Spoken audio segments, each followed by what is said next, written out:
Eureka, un podcast de hallazgos emprendedores.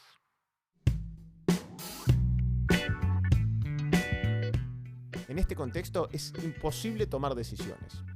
En este contexto es imposible planificar. En este contexto es imposible hacer negocios. El proveedor subió los precios, el cliente no paga, el dólar sube, la justicia no funciona y el gobierno no hace nada. ¿Cuántas veces pensaste o dijiste eso en el último tiempo? En este episodio te invito a hablar de los culpables de todos nuestros problemas. Y te cuento cómo cambiar esa idea cambió mi modo de ver los negocios. Mi nombre es Nico Zambón y te invito a abrir los ojos. Porque a otros les sucedió antes que a nosotros y porque podemos aprender de ellos. Subí el volumen, abrí la cabeza y acompáñame. Vamos a iluminar de hallazgos el camino emprendedor.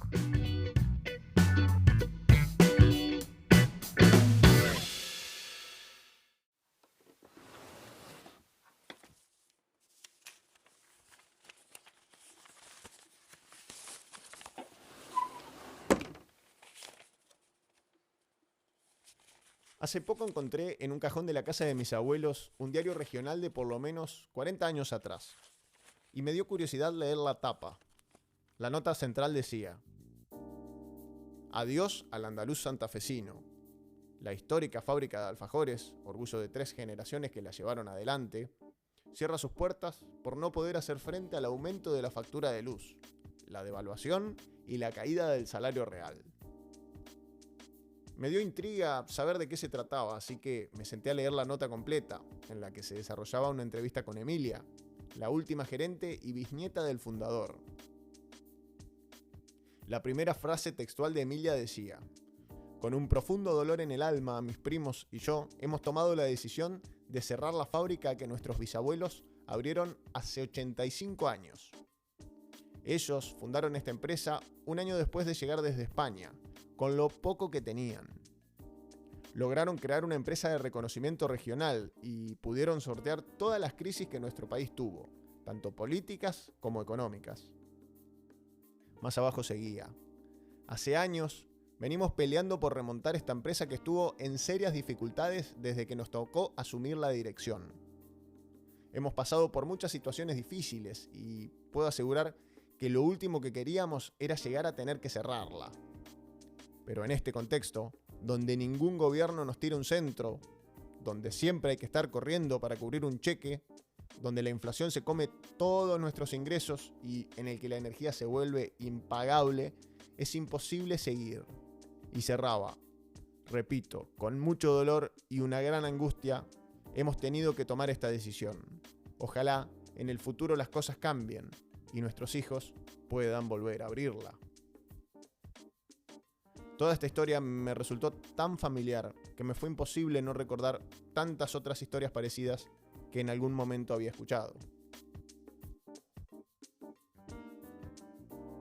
Hace poco, una tendencia se volvió viral: publicar en redes sociales la foto de un alfajor recientemente lanzado llamado Mar del Plata de Habana, una de las marcas de alfajores más reconocida. Al ver tantas personas compartirlo, se me vino a la cabeza aquella historia de la fábrica de alfajores que tuvo que cerrar, y entonces busqué la historia de Habana. Lo primero que encontré fue que Habana nació en 1948 en Mar del Plata, Buenos Aires. Unas décadas más tarde, se expandió por la costa argentina, abriendo 50 nuevos locales. A partir de 1995, Habana crea el concepto de Cafetería Habana, con la intención de ser una empresa de alcance nacional. Para el 2003, la empresa estaba abriendo más de 60 cafeterías en, atención, Chile, Paraguay, Bolivia, Brasil, Perú, Costa Rica, Venezuela y España. En el año 2016, la pequeña fábrica de alfajores de Mar del Plata salió a vender un 10% de sus acciones en la Bolsa de Buenos Aires y recaudó algo así como $11 millones.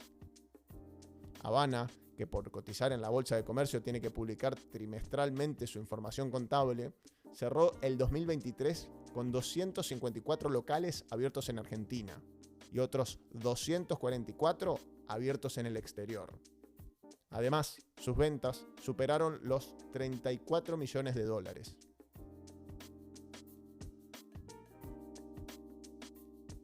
Pensando en estos dos casos, me fue inevitable preguntarme, ¿cómo puede ser que dos empresas de un mismo sector, del mismo país y que se enfrentan al mismo contexto puedan tener resultados tan diferentes? ¿Cómo puede ser que a una empresa los cambios del entorno la lleven a cerrar y la otra no pare de crecer? Entonces pensé, ¿será realmente el contexto el culpable de todos nuestros males?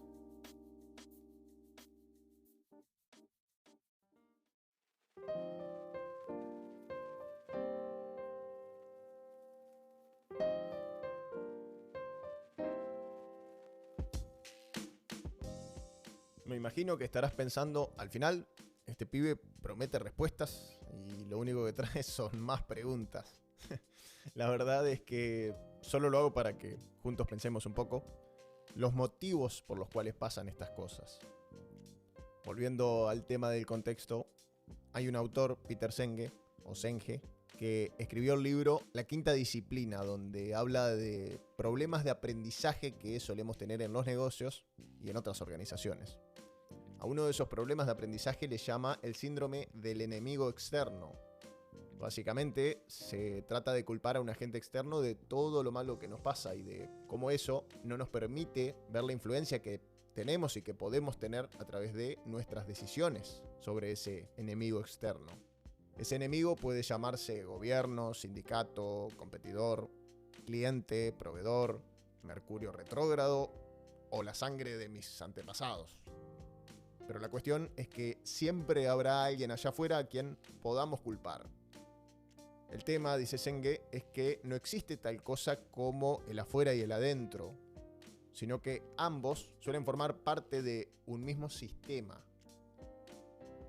El autor sugiere que la cura de esta forma de pensar radica en darnos cuenta que nosotros, nuestro negocio y la causa de nuestros problemas, formamos parte de un mismo sistema, lo que decía, y si entendemos que en ese sistema no existen seres completamente independientes, sino que siempre habrá relaciones entre nosotros y los demás, entenderemos que en un sistema no hay culpables.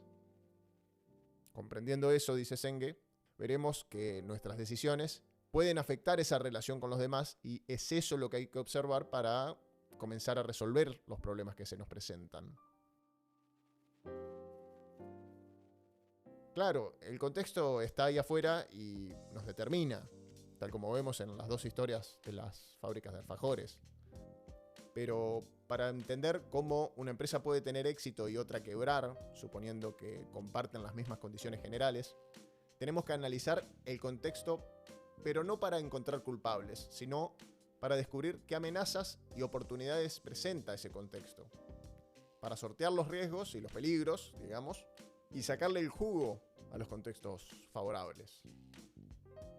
Para eso tenemos que aprender a analizar el entorno macro, ese entorno que está más allá de nuestro contexto inmediato, el contexto competitivo, más allá de nuestro negocio y más allá de nuestra competencia. Vamos a ver que es fundamental hacer este análisis porque un cambio inesperado en una sola variable del entorno puede dejarnos en offside. Quedarnos o no sin negocio dependerá de cómo anticipamos o al menos de cómo reaccionamos a esos cambios.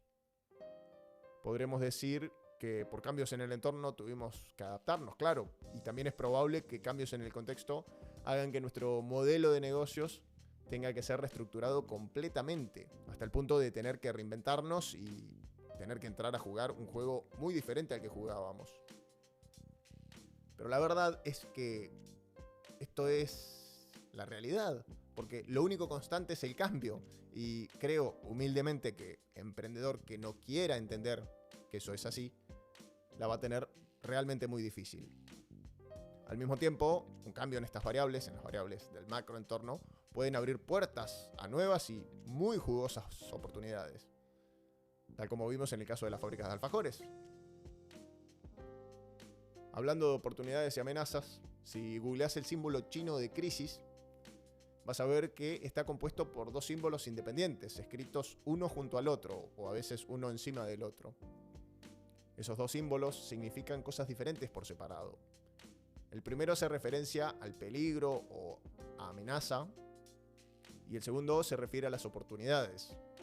Como decía, al juntar esos dos símbolos se forma el significado de crisis, lo que nos sugiere que toda crisis abraza tanto peligros o amenazas como nuevas oportunidades.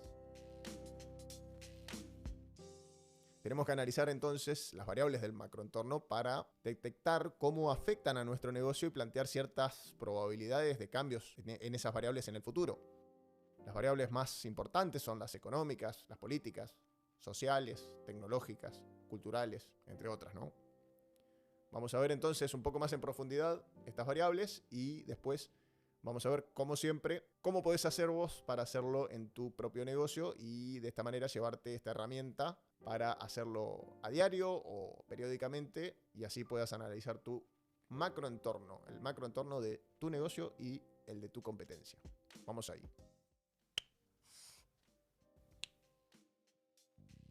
En primer lugar, vamos a hablar entonces de las variables económicas o macroeconómicas. Las variables macroeconómicas son las que los argentinos al menos conocemos muy bien y estamos muy acostumbrados a estar mirando constantemente.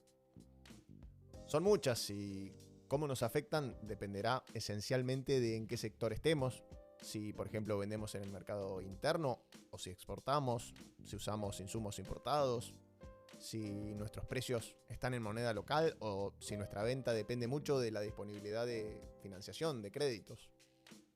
Podemos destacar entonces las siguientes variables. La tasa de crecimiento de la economía me parece una de las más importantes, que en términos simples es el cambio en el tamaño total de la economía nacional. Si año a año la economía del país en el que estamos crece, significa que habrá más inversión, más consumo y por lo tanto más comercio, es decir, mayor actividad. Si año a año la economía del país cae, significa que habrá menos inversión, menos consumo y menos comercio, o sea, menor probabilidad de que más negocios sean viables. Después tenemos la tasa de interés. La tasa de interés influye directamente en las inversiones que se hacen en el país. Si yo estoy pensando en poner un kiosco y la tasa de interés de un plazo fijo es del 5% en términos reales, lo mínimo que esperaría ganar por año en el kiosco sería algo más que el 5%. Y esto aplica a todas las inversiones, desde el que piensa en poner un pequeño kiosco hasta la multinacional que está por ampliar una planta gigante. Entonces, supongamos, si la tasa sube de 5% a 10%, muchas menos personas estarán dispuestas a poner su dinero en una inversión diferente, como en un kiosco, porque el riesgo de poner un negocio es mayor que el de poner el dinero en un plazo fijo o en otro activo financiero que tenga un interés similar. Lo mismo pasa a la hora de sacar un crédito para invertir o para consumir. Si la tasa de interés del crédito sube, entonces estaremos menos dispuestos a sacar ese crédito en un banco o en una entidad financiera, porque ahora es más caro hacerlo. Ahora bien, si la tasa de interés baja, los negocios se vuelven más viables y será más fácil conseguir financiamiento y es posible que el consumo y la inversión se recuperen. Ya que el nivel de actividad de la economía del país depende de cuánto se invierte y cuánto se consume, la tasa de interés influye directamente en el nivel de actividad y por lo tanto en el nivel de crecimiento total de la economía.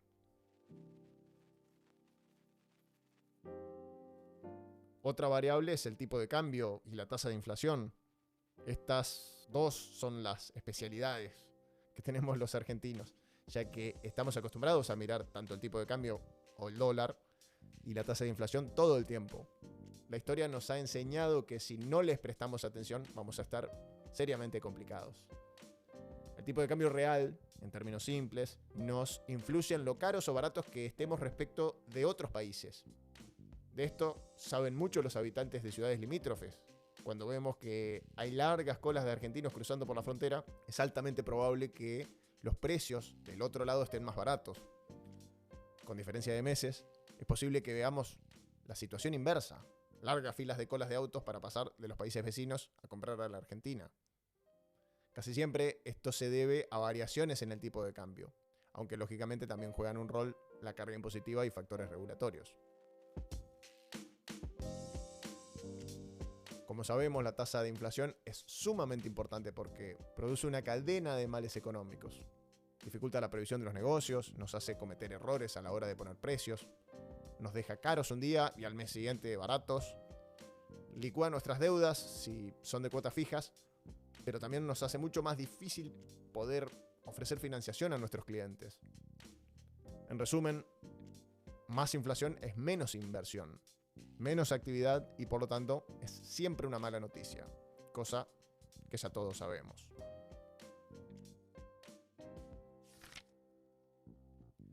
Luego tenemos las variables políticas. Los cambios políticos y legales afectan a los negocios indudablemente. En general, las instituciones políticas de un país siempre van a influir en el nivel de actividad económica y acá entra un principio fundamental que es el de seguridad jurídica, que se refiere a la certeza que tenemos las personas y las empresas en cuanto a las normas legales que rigen nuestros derechos y obligaciones. Esta seguridad implica que las leyes y las decisiones jurídicas sean claras, predecibles, sean estables y aplicadas de manera uniforme, permitiéndonos saber a qué atenernos y planificar nuestras actividades con mayor confianza, ¿no?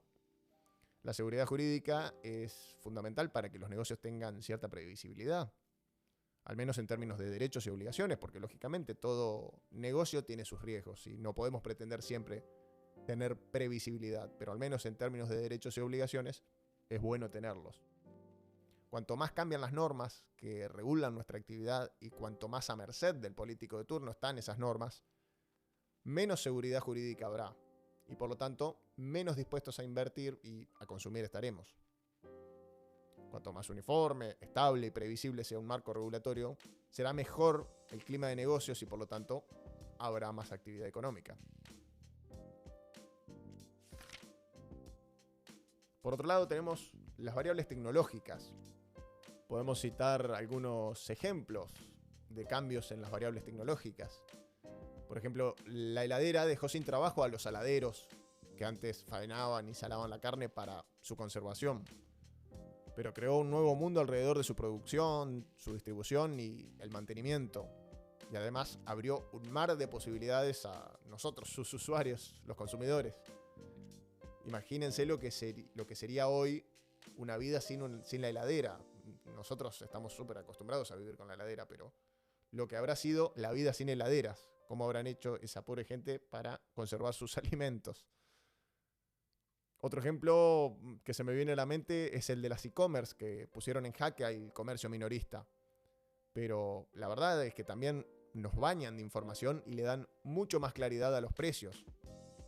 Además, hacen llegar productos a los lugares más recónditos en muy poco tiempo y a buenos precios. Otro ejemplo, como veíamos en el episodio 5 de esta temporada, Airbnb puso a la industria hotelera del mundo a replantearse su modelo de negocios, pero también abrió muchas puertas de alojamientos que antes ni siquiera estaban disponibles, ni siquiera eran una opción. Los cambios tecnológicos se dan de forma cada vez más acelerada y es fundamental que como emprendedores estemos prestándole atención a estos temas. La inteligencia artificial está en la cresta de la ola en estos momentos y hay muchas personas hablando del tema. Por un lado, pronosticando el fin de la gran parte de nuestros trabajos y un futuro oscuro.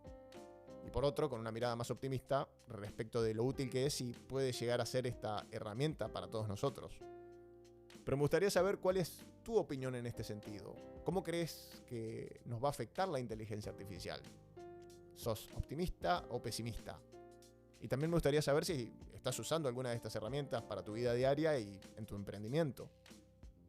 Te leo acá abajo en la sección de preguntas y respuestas del episodio o en la caja de comentarios, dependiendo de dónde nos estás escuchando. Por último, tenemos las variables sociales. Los cambios en las costumbres y en los valores de la sociedad toman tiempo y no se suelen dar así de un día para el otro.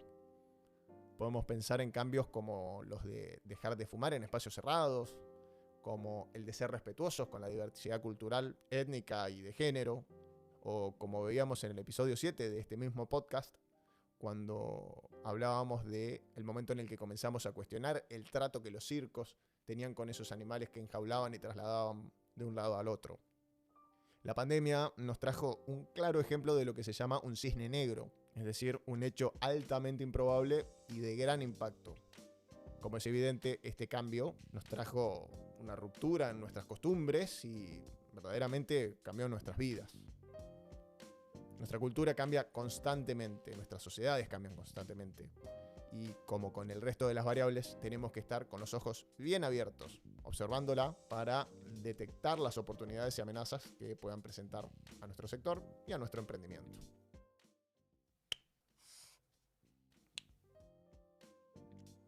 Te preguntarás entonces cómo hacemos este análisis del contexto que nos toca. Lógicamente hay que mirar estas variables, pero se puede seguir un paso a paso que me parece interesante comentarte. Te voy a compartir lo que yo aprendí hasta ahora de cómo hacerlo. Primero, se debe escribir el título de cada variable y buscar información importante en torno a esa variable. Evaluar cómo esas variables afectan a nuestro sector y darle menos importancia a las que no nos afectan directamente. Por ejemplo, para una fábrica de zapatos que importa el material de las suelas, las regulaciones aduaneras y los aranceles que tenga que pagar serán de gran importancia. Es interesante también hacer el ejercicio de imaginar qué probabilidad hay de que esas variables cambien en el futuro y ver hacia qué dirección pueden cambiar. Es muy común ver negocios que se sustentan gracias a ciertos desequilibrios que es altamente probable que en el tiempo desaparezcan, como por ejemplo si esa misma fábrica de zapatos traería el insumo de un país vecino aprovechando una diferencia de cambio situacional. Si toda la rentabilidad del negocio va a depender de que ese insumo esté barato en un país vecino, por una cuestión de tipo de cambio, ese negocio la verdad es que tiene poco futuro. Luego de enlistar las variables por primera vez, analizar el estado de cada una y luego de evaluar la probabilidad de cambios en el futuro, tendremos que definir si esos cambios nos afectan positiva o negativamente. De esta manera, la lista nos va a quedar dividida en amenazas y oportunidades, que es en el fondo lo que estamos buscando, detectar amenazas y oportunidades. Podemos, en términos prácticos, hacer un cuadro simple en una hoja y a la izquierda escribir las amenazas y a la derecha escribir las oportunidades que se nos presenten. Este análisis se debería hacer de manera constante, observando continuamente estas variables del entorno. Lógicamente siempre poniendo atención a qué fuentes consultamos, no subiéndonos a cualquier teoría conspirativa y comprando cualquier fake news. Es cierto que hoy en día contamos con infinitas fuentes de información, lo cual nos da grandes ventajas, pero también es cierto que estamos tan bombardeados que es fundamental que aprendamos a discernir lo que es y no confiable, digamos, lo que es y no una fuente seria. Pero también me parece que se debería hacer periódicamente un análisis del macroentorno de manera formal, por escrito, y si somos más de uno en el proyecto, en el emprendimiento, que se lo ponga en discusión. La periodicidad del análisis va a depender del sector en el que nuestro negocio esté, lógicamente, porque hay negocios como los que giran en torno a la industria del conocimiento, por ejemplo, que deberían hacerlo quizás al menos una vez a la semana. Por otro lado, hay negocios que podrían hacerlo una o dos veces al año a modo de actualización y quizá con eso estarían cubiertos. Lo cierto es que hay que hacerlo, porque aunque creamos estar informados, poner las cosas por escrito y tratar en voz alta cómo nos afecta el entorno, esas variables del entorno, de manera consciente y dedicándole un poco de tiempo, es que podremos detectar si verdaderamente nuestro negocio puede estar amenazado por algún cambio que se produzca. Observando esas amenazas es que vamos a estar en mejores condiciones de planear las estrategias que nos permitan minimizarlas o directamente evitarlas. Vamos a poder anticiparnos. Lo mismo con los cambios que puedan significar oportunidades. Si nos tomamos el trabajo de detectarlas, pensarlas y discutirlas, es que vamos a estar mucho mejor preparados para salir a aprovecharlas. Podremos predecirlas o verlas a tiempo para no llegar siempre tarde a todas las olas que pasan. Podremos entonces planear y ejecutar estrategias que nos signifiquen ventajas competitivas.